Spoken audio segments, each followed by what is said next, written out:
네, 여러분 반갑습니다. 박목사 채널의 박신웅 목사입니다. 오늘도 함께 같이 구역공과 말씀을 나누어 보도록 하겠습니다. 오늘은 제5과 흩어짐으로 전파되는 하나님 나라입니다. 오늘 보실 말씀은 신약성경 사도행전 8장 1절부터 8절까지의 말씀입니다. 오늘 보신 말씀을 보시면 초대교회의 시작점인 예루살렘 교회에 스데반의 순교 이후에 큰 핍박이 이제 시작이 됩니다. 교회가 박해를 받게 되고 그 결과로 교회 안에 있었던 그 많은 성도들이 예루살렘에서 벗어나서 유대와 사마리아와 그 외에 이방 지역까지 흩어지게 되었다는 이야기가 이제 이 이후로 전개가 되고 또 흩어진 성도들이 그곳에서 어떻게 살았는지를 보여주고 있습니다. 이 말씀을 전하시면서 먼저 포인트로 잡아야 되는 부분은 여기에 있습니다. 각지로 흩어진 성도들이 흩어진 곳에서 복음을 전했는데 그 결과로 더 많은 사람들이 예수를 믿게 되었다. 그러니까 예수를 못 믿게 하려고 교회를 박해했는데 교회의 성도들이 흩어지면서 곳곳에서 더 많이 예수를 믿었다, 이런 이야기인데요. 교인들이 흩어졌고 흩어진 곳에서 더 많은 사람들이 예수를 믿었다. 이 말씀부터가 우리에게 주는 교훈이 있습니다. 여기서 우리가 적용할 수 있는 첫 번째 포인트는 바로 예루살렘 교회에 잘 훈련된 성도들이 있었다는 것을 우리가 발견하게 됩니다. 어떤 훈련을 누군가 받았을 때 군대든지 그게 어떤 운동선수든지 아니면 어떤 훈련을 받을 때 그 훈련의 성공 여부를 좋은 훈련이었다 아니다를 알 수 있는 가장 정확한 지표는 결과입니다.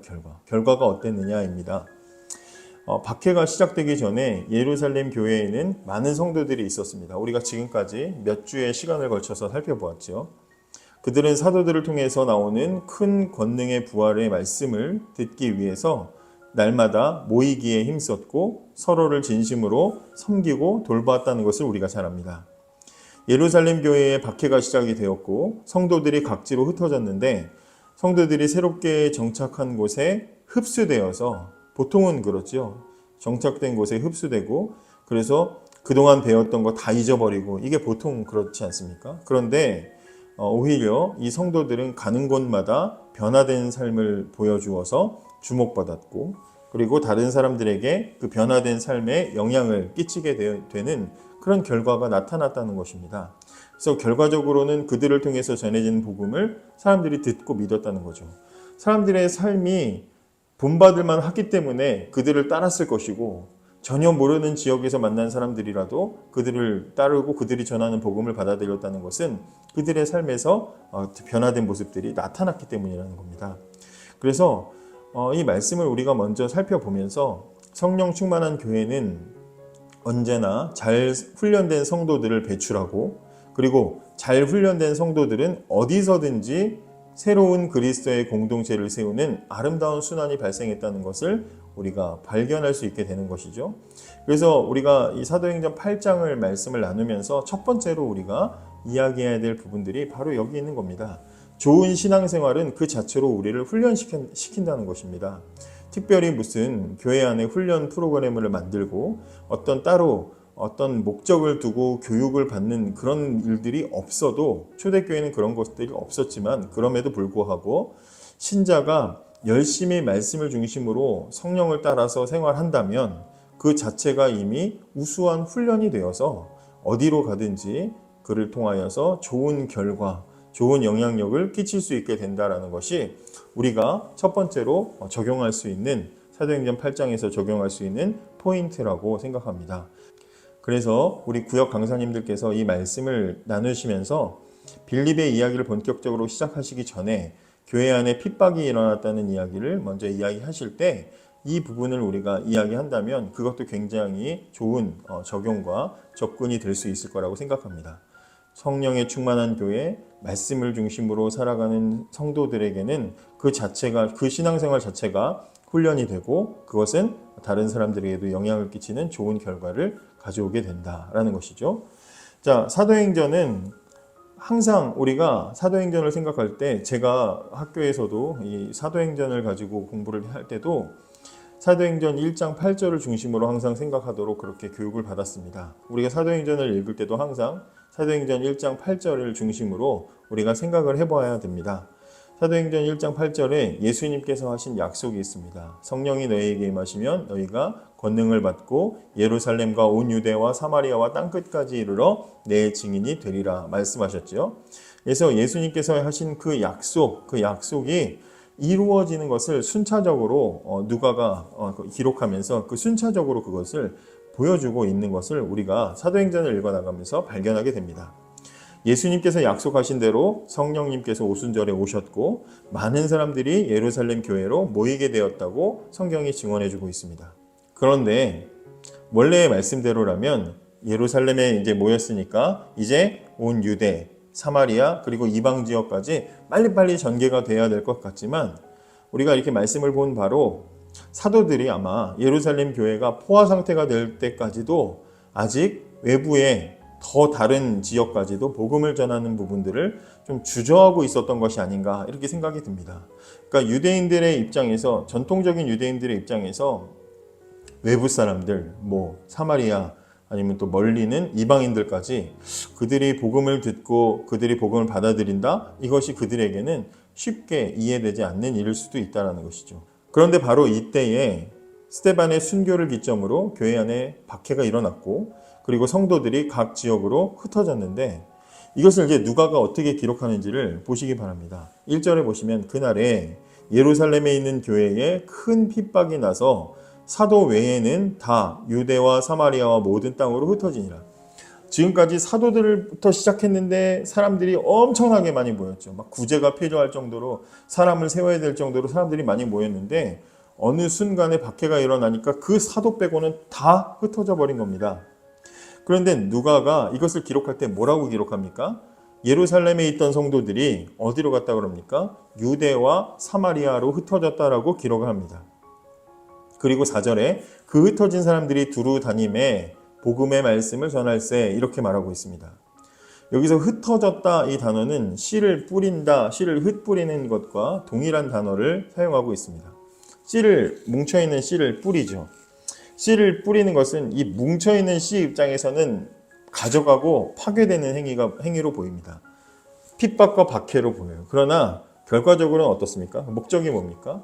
곳곳에 여러 지역에 그 씨를 뿌려서 그 씨가 싹트고 열매를 맺게 하는 생명을 위한 행동이죠. 그러니까 곳곳에서 생명이 많이 자라게 하려는 목적이 있는 것처럼 교회에 큰 핍박이 나서 사람들이 흩어졌지만 그 핍박을 당하고 흩어졌다는 것 자체는 물론 슬픈 일이지만 그러나 흩어진 결과로 곳곳에 생명의 복음이 심기어지고 있다는 그 결과를 봐야 된다라고 지금 그런 기조를 가지고 이제 이 누가가 이 상황을 지금 기록을 하고 있는 겁니다. 또 누가가 흩어진 지역을 굳이 예루살렘에서 유대와 사마리아라고 기록을 하고 있는 것으로 볼 때 지금 누가가 하고 싶은 말은 예수님께서 말씀하신 대로 복음이 예루살렘의 담을 넘어서 유대와 사마리아까지 흩어졌다. 그게 자이든지 타이든지 어쨌든 흩어졌다. 예수님의 약속이 이루어지고 있고 성령께서는 계속 일하고 계신다라고 지금 말해주고 있는 것이죠.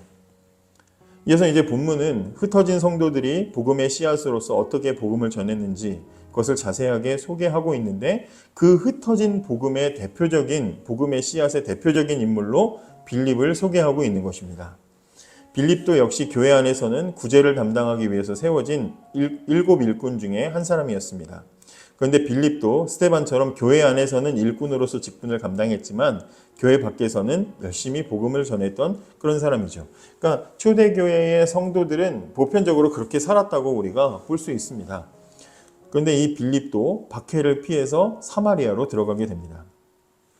사도행전에서 빌립의 이야기를 아주 크게는 두 개로 볼 수가 있습니다. 하나는 사마리아 지역에 복음을 전한 사건이 빌립이 한 일로 지금 기록이 되어 있고 또 하나는 이제 다음 주에 보시게 될 이디오피아 내시에게 복음을 전한 이야기가 기록되어 있습니다. 그래서 이제 이디오피아 내시는 다음 주에 보실 것이고요.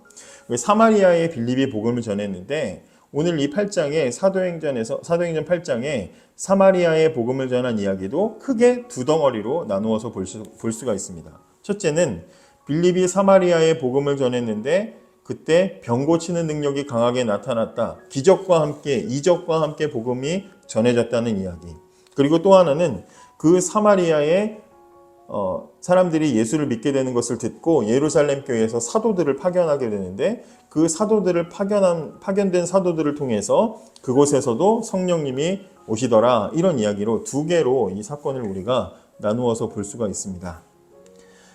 빌립이 사마리아에서 복음을 전할 때 큰 능력이 나타났습니다. 5절부터 8절까지 보시면 큰 능력이 동반된 그런 이제 복음을 전한 사건이 기록이 되어 있습니다.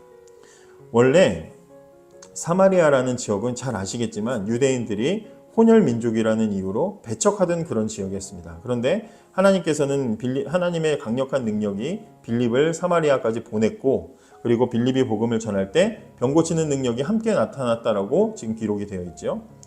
빌립이 복음을 전할 때 왜 굳이 병을 고치고 귀신이 떠나가는 기적을 함께 하나님께서는 일으키게 하셨는지 그 이유를 우리가 좀 생각해 볼 필요가 있습니다. 우리가 이제 어떤 기적을 생각할 때 먼저 목적을 생각해야 됩니다. 예수님께서 공생애를 하시는 동안 예수님도 많은 기적을 일으키셨죠. 근데 성경을 보시면 예수님이 기적을 일으키실 때 단 한 차례도 그냥 예수님이 어떤 목적 없이 그냥 그 사람을 고쳐주신 일이 없습니다. 예수님께서는 병 고칠 때마다 그 고친 이유는 무엇이다 라고 예수님 꼭 말씀하셨고 목적을 가지고 그 일들을 이루어 주셨다고 꼭 언급을 하시죠. 그래서 안식일에 병을 고쳤을 때는 안식일의 주인이 나다 이걸 보여주셨고 또 오병이어 하실 때는 하나님의 나라는 이렇다. 예수님께서는 목적을 가지고 항상 기적을 일으키신 것을 우리가 보게 됩니다. 마찬가지로 사도들이 복음을 전할 때도 역시 기적들이 나타났는데 그때도 역시 하나님의 구원과 복음이 참되다 이것을 보여주기 위해서 복음과 함께 기적이 동반돼서 나타났죠. 자, 그러면 흩어져 있는 이 빌립이 복음을 전할 때는 왜 기적이 나타났을까? 우리가 이것을 생각해 볼 필요가 있습니다.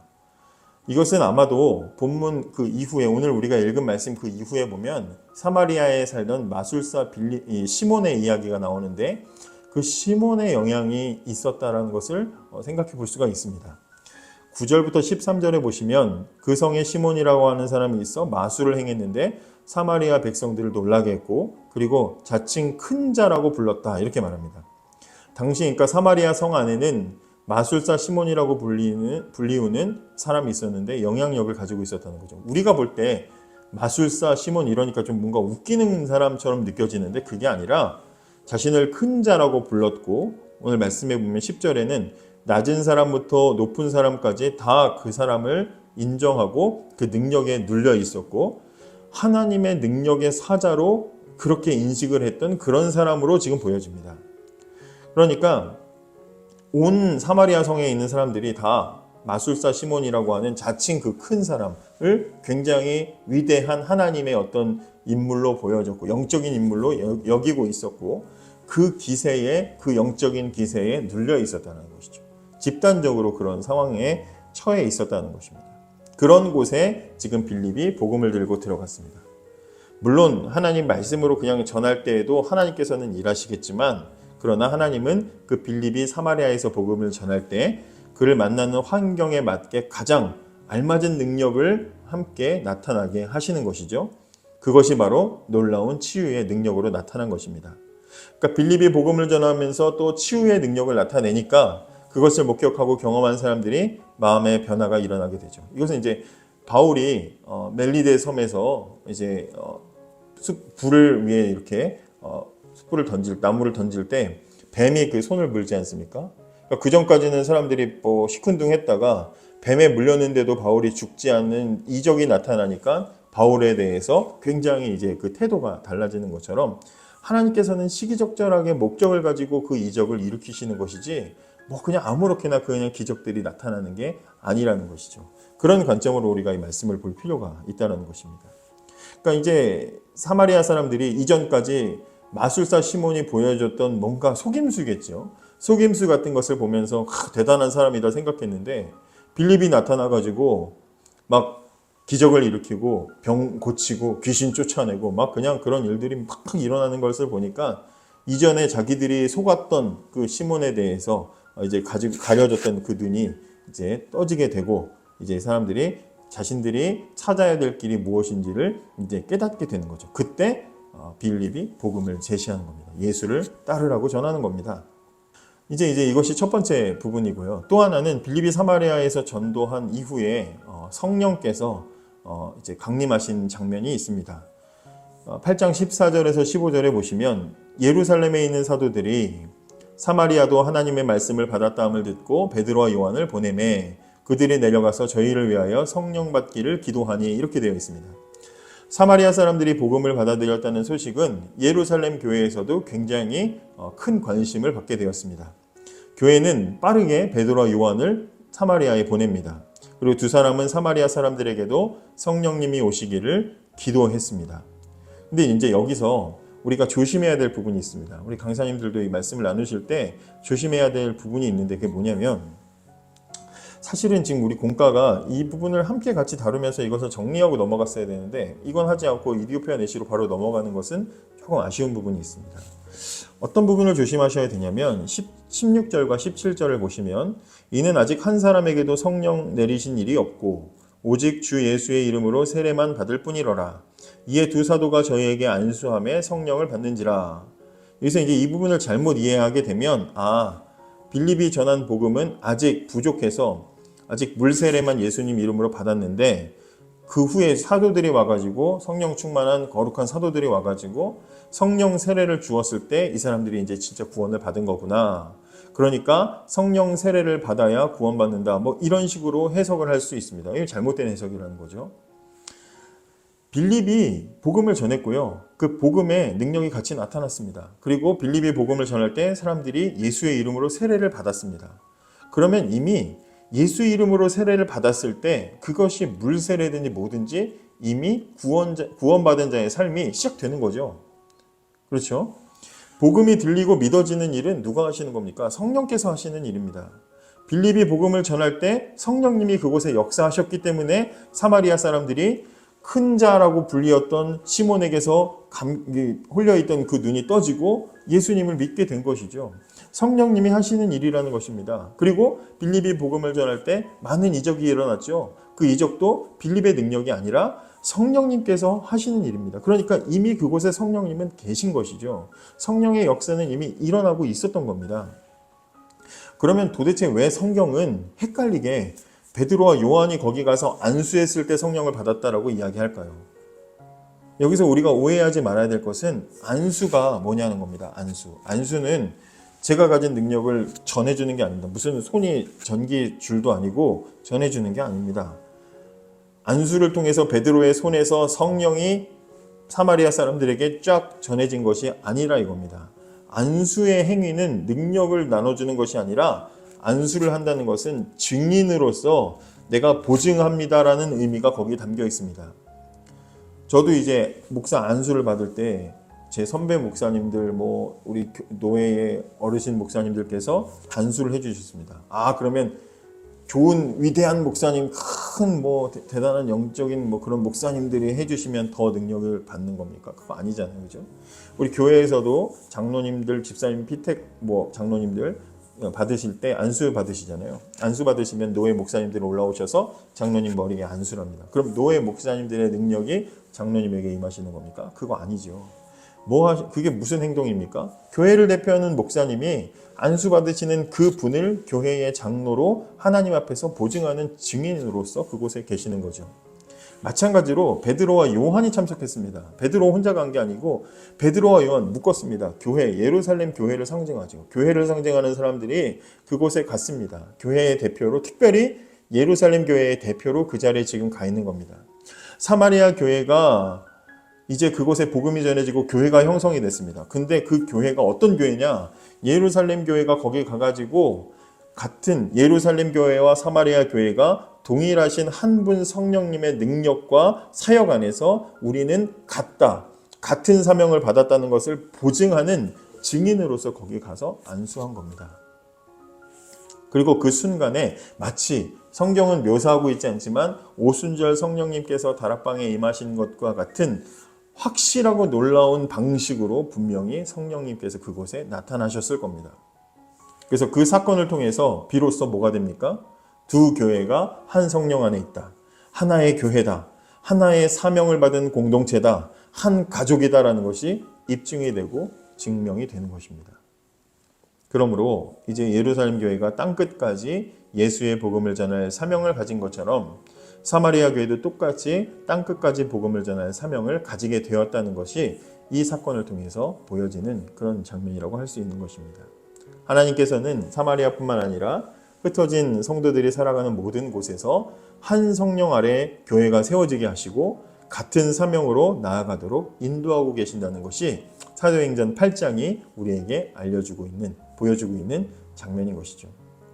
그래서 이제 9장으로 넘어가시면 다음 시간에 보시겠지만 이디오피아 내시에게 갈 때 성령에 이끌려서 가는 빌립의 모습을 우리가 보게 되는 것입니다. 그럼 우리가 이것을 마지막으로 어떻게 적용을 할 수 있겠습니까? 우리는 모여야만 교회가 아니라 흩어져도 교회입니다. 우리가 있는 어디서든지 우리는 교회로서 살아가야 합니다. 성령 하나님 안에서 우리는 예루살렘 교회와 같은 교회입니다. 똑같은 교회입니다. 그렇기 때문에 예루살렘 교회와 똑같은 사명도 가지고 있습니다. 한 가족이고 한 공동체이기 때문이죠. 성령 충만함을 받은 저와 여러분들은 맡겨주신 사명이 있습니다. 복음 전파의 사명. 그 사명을 어디서든지 우리는 최선을 다해서 잘 감당해야 하는 것이죠. 바라기는 성령 충만한 교회로 우리가 있는 곳에서 그 교회 사명 잘 감당하면서 살아가는 우리 모두가 되기를 원합니다. 감사합니다.